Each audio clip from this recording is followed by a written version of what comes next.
मुझे ऐसी जगा ले दिल में समा गए सजन, फूल खिले चमन। प्रणाम, मैं निर्मलेंदु सुहाना सफर से। आज मैं फिर तलत महमूद पर ही चर्चा करूँ। जी हाँ, बहुत लंबा इतिहास रहा है तलत महमूद का। बहुत कुछ किया उन्होंने, लोगों को नहीं पता। मैं इसलिए बताना चाहता हूँ कि ये भी एक गायक थे जिन्हें हमने बाद के दिनों में इग्नोर कर दिया। दरअसल तलत महमूद का परिवार काफी रूढ़िवादी था और इसी वजह से उनके घर में संगीत को बिल्कुल बढ़ावा नहीं दिया जाता था।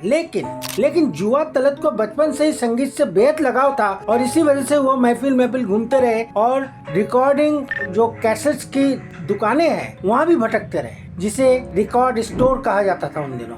रात भर वो गाना सुनते और उन्हीं गानों को वो आकर गुनगुनाते चुपके से कहीं पर। दरअसल परिवार वाले तलत के संगीत में बेहद रुचि देखकर हैरान परेशान हो जाते थे, लेकिन उन लोगों ने फिर भी तलत को बढ़ावा नहीं दिया, गायन वादन को बढ़ावा नहीं दिया, जबकि वो परिवार गायन वादन वाला ही परिवार था। मजे की बात तो यही है कि यही लोग कुछ साल बाद जब तलत बहुत प्रसिद्ध हो गए, पैसे कमाने लगे, तो तलत को घर आने का न्योता दे दिया और चकाचौंध जब हो गए, तलत से खुश हो गए, तो उन लोगों का विरोध करना बंद हो गया। अब जब तलत साहब ने कामयाबी हासिल कर ली, मंजिल तय कर लिया, तो सभी उनके दोस्त बन गए, चाहने वाले बन गए, रिश्तेदार आ गए, सब आ गए। जब पैसा मिलता है या पैसा होता है, सब आगे पीछे दौड़ते हैं, ये हम लोगों ने देखा है। आप सभी जानते होंगे कि शुरुआती सालों में तलत एक्टर बनना चाहते थे, बहुत ही हैंडसम इंसान।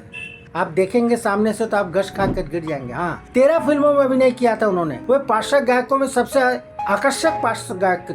कुछ ही समय में वो एक लोकप्रिय पार्श्व गायक बन गए और उन्हें गजल सम्राट का तमगा मिल गया, गजल सम्राट कहना लिया गया। लगभग 450 से अधिक फिल्मों में उन्होंने गाने दिए हैं और गैर फिल्मी गीतों में 200 से ज्यादा होंगे। उन्हें दिलीप कुमार ने भी एक नाम दिया था, एक आदर्श सज्जन। उनकी मखमली आवाज को दिलीप कुमार बहुत पसंद करते। ऐ दिल मुझे ऐसी जगह ले चल जहाँ कोई ना हो।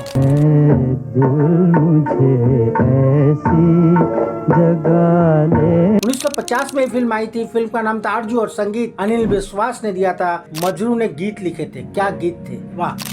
वो ये हिंदी फिल्मों में उनका पहला गीत था और इसे उनके गुरु अनिल विश्वास ने सुर और लय से बांधा था, जिन्होंने तलत की आवाज में स्वाभाविक कंपन को पहचाना और उन्हें लगभग 14 गीतों में शामिल किया। 14 इसलिए कह रहा हूँ कि कभी कोई कहीं पर लिखा हुआ है 13, कहीं पर 14, तो 14 गीतों में शामिल किया। तलत आगे चलकर दिलीप कुमार, देव आनंद और राज कपूर के शुरुआती कुछ फिल्मों के प्रमुख गायक बन गए। दिल में समा गए साजन, फूल खिले चमन, जरा इस गीत को सुनिएगा। प्यार भी मुस्कुरा दिया, दिल में समा गए। लता दीदी ने इनका साथ दिया और क्या साथ दिया है। 1952 में एक फिल्म आई थी। फिल्म का नाम था संगदिल, जिसके संगीतकार थे सज्जाद हुसैन, एक मशहूर नाम, बहुत कुछ कमाया था, उनकी तूती बोलती थी।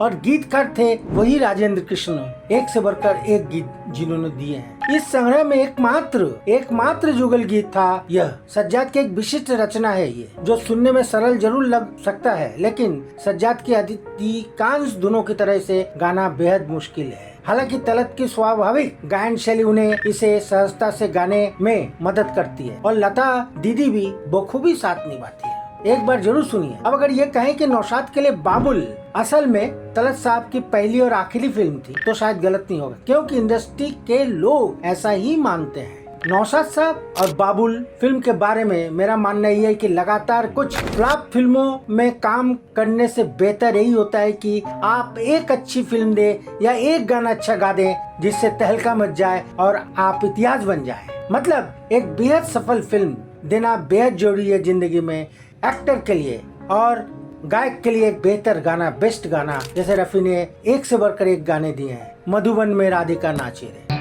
मधुबन में राधिका नाचे। वैसे यह सच है कि तलत के लिए अनिल विश्वास की सबसे अच्छी फिल्म आंशिक रूप से कह सकते हैं या सफल रही तराना। गौरतलब है कि तलत के साथ अनिल विश्वास की बाकी कोई भी फिल्म सफल नहीं रही। जी हाँ, इस बात को जरा नोट कर लीजिए, एक भी फिल्म सफल नहीं रही। अनिल विश्वास ने तलत को 6 फिल्मों में 14 गाने, 6 फिल्मों में 14 गाने, 7 एकल गीत दिए, जो उनके लिए ज्यादा फायदेमंद साबित नहीं हुआ। लेकिन देखिए, वहीं पर नौशाद जी ने उन्हें एक ही फिल्म में 7 गाने दे दिए। है ना, 7 गाने। वो 7 गाने नहीं है, जी हाँ 7 गाने ही हैं, क्योंकि छोर बाबुल का घर के 4 संस्करण है, 4, और उनमें से 2 में तलत महमूद मौजूद है। एक जुगल गीत है जिसमें तलत मुखड़ा गाते हैं, उसके बाद शमशाद गाते हैं, उसके बाद अंत में जब नरगिस उनकी बाहों में मर रही होती है तब तलत इस गाने को बेहद धीमी धुन में गाते हैं, बेहद ही धीमी आवाज में। अगर आप ये कहें कि नौशाद ने एक ही फिल्म में तलत की पूरी प्रतिभा का खुलकर पूरी तरह से इस्तेमाल किया तो गलत नहीं होगा, खुलकर इस्तेमाल किया।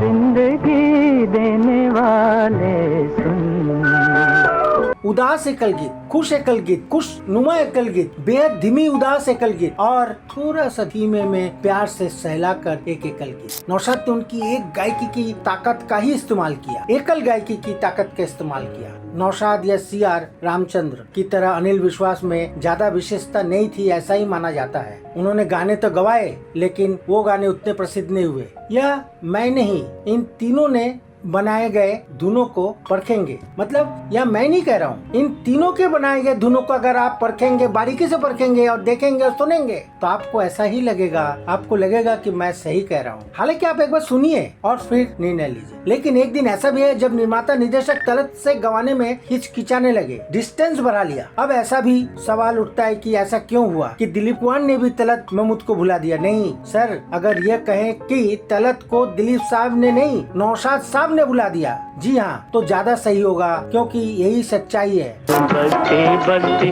पर्वत पर्वत गाता जाए बंजारा, ये दुनिया अगर मिल भी जाए तो। दरअसल एक ऐसी घटना घट गई थी जिसके कारण तलत को धीरे धीरे सभी ने बुलाना शुरू कर दिया। सबसे पहले बुलाया नौशाद साहब ने, उसके बाद दिलीप कुमार की बारी आई, उसके बाद इंडस्ट्री के लोगों ने उनको धीरे धीरे बुलाना शुरू कर दिया, क्योंकि दिग्गज लोग उनको भूलते जा रहे थे, खासकर दिलीप कुमार भी। तो कुर्सी की पेटी बांध ले, और यदि आपको ये हिस्सा अच्छा लगा हो तो जाके शेयर करें, कमेंट करें और लाइक भी करें, और अगर सब्सक्राइब नहीं किया हो अभी तक तो सब्सक्राइब कर ले, क्योंकि इसके बाद आपको बहुत कुछ जानने को मिलेगा, और वो तभी जान पाएंगे जब आप हमारे चैनल को सब्सक्राइब करेंगे। प्रणाम।